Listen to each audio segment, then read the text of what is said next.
and that's where I learned to survive. Lighthouse was one of these places you don't go at night, or you didn't used to go in those days. And why are they all so different? And I suppose the question is, why should they not be so different? Why shouldn't we have diversity in school design in the same way that to survive we need diversity in everything? And also to remember that a school is the result of a democratic process, what you're looking at. The funding comes from democratic decisions.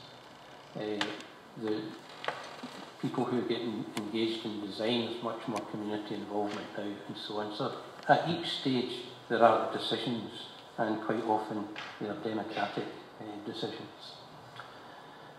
And then I reflected on my own experience in terms of not only what I've seen in schools, but what my colleagues have seen in schools. And I guess you could look at it in the usual quadrant way. If one of the axes is newness, or the amount of the resources that you've spent recently on a school, and the other one is innovation, I have seen the most appalling teaching, I'll avoid the word learning because learning wasn't taking place, in fabulous learning environments.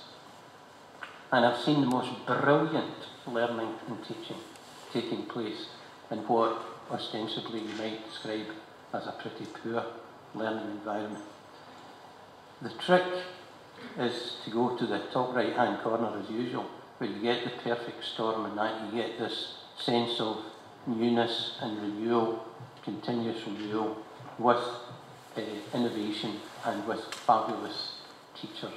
And the bottom line is, it's the teacher stupid, and we need to bear that in mind.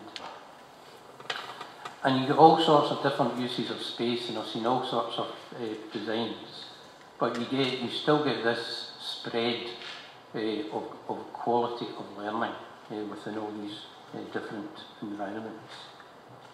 Obviously, we're not the only folk looking at this across the world, and I noticed that Ali was talking about not just was this a school renewal, but it was also an opportunity to renew the curriculum in that school, and also to renew the management structure in the school as well.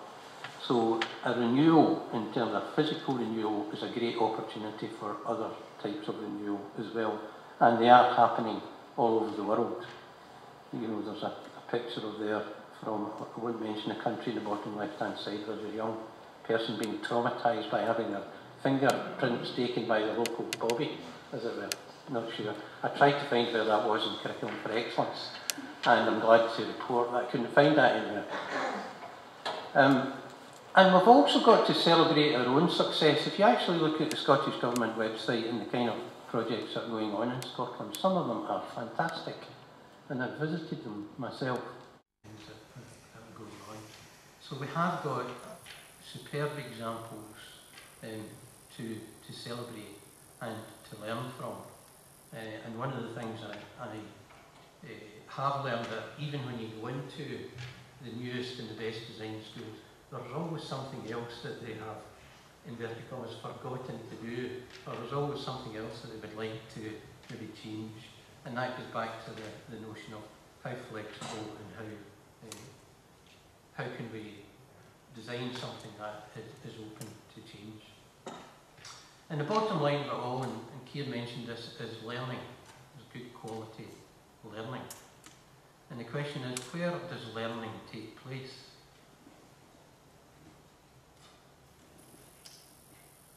If you reflect on that for a few seconds, you'd probably say, well, everywhere. You learn everywhere. But in fact, learning does take place inside a person's brain. That's where learning takes place. And therefore, the impact, the psychological and spiritual impact that we're building is absolutely key, because that helps to set up learning. And of course, as teachers, and I used to be a biology teacher, and I could put the proper labels on this, but really as a teacher, what you're interested in is stimulating certain parts of the brain. That's my label, but that's not an official label, is making sure that we are stimulating brains. And the way to do that is to look at all the kind of, sorry you won't be able to read that, look at all hierarchy of learning. And Keir mentioned higher order learning skills, and this is a kind of thing that we've used to design curriculum for excellence in Scotland. And again, I wonder to what extent do we look at these things when we are designing learning spaces? To what extent are we interrogating the environment? Are we able to deconstruct and reorganise the environment? How does it stimulate experimentation and making judgments, hypothesising and so on? These are the hard bits of learning. We know now from brain research that children as old as a few days can actually engage in these higher forms of learning. So it's not an age thing. So you don't wait until you're in sixth year before you let children loose.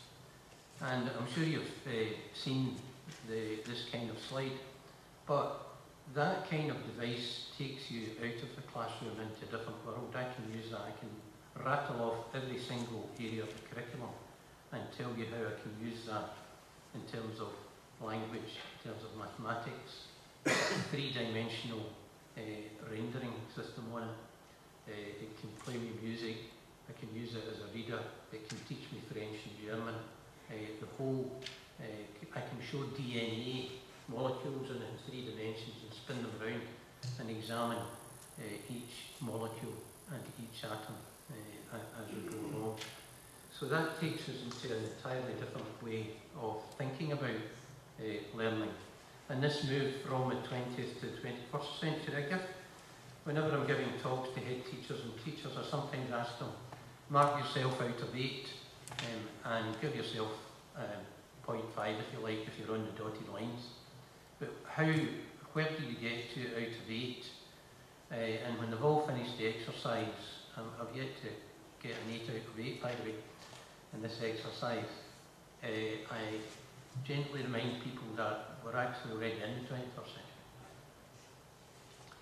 century. And of course, and our speakers have already mentioned this, what all of this debate encourages us to do is to go back to basics and think about what education is about.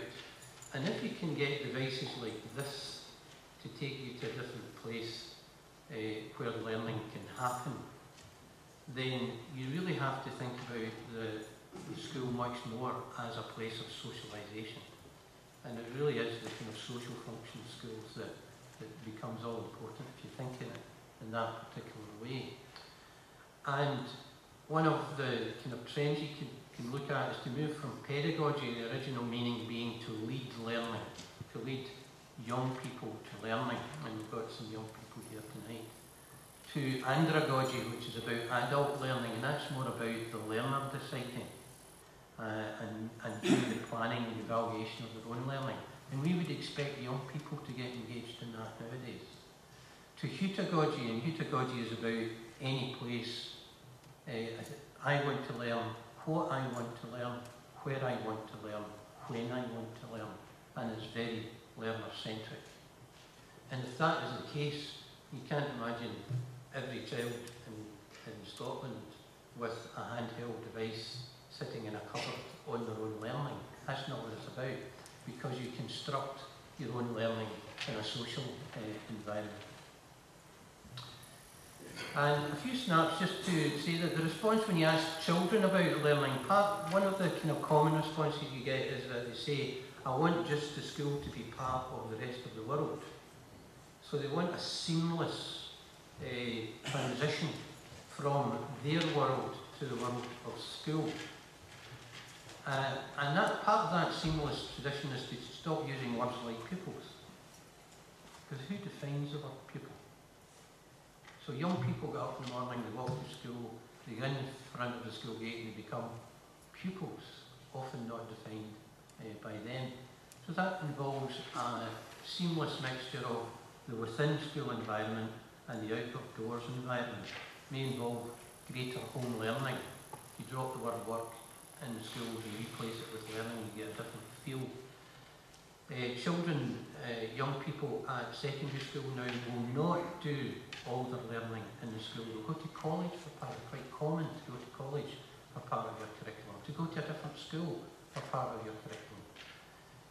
And what I find exciting is the mix of the virtual environment and the real environment. because that gives us all sorts of opportunities.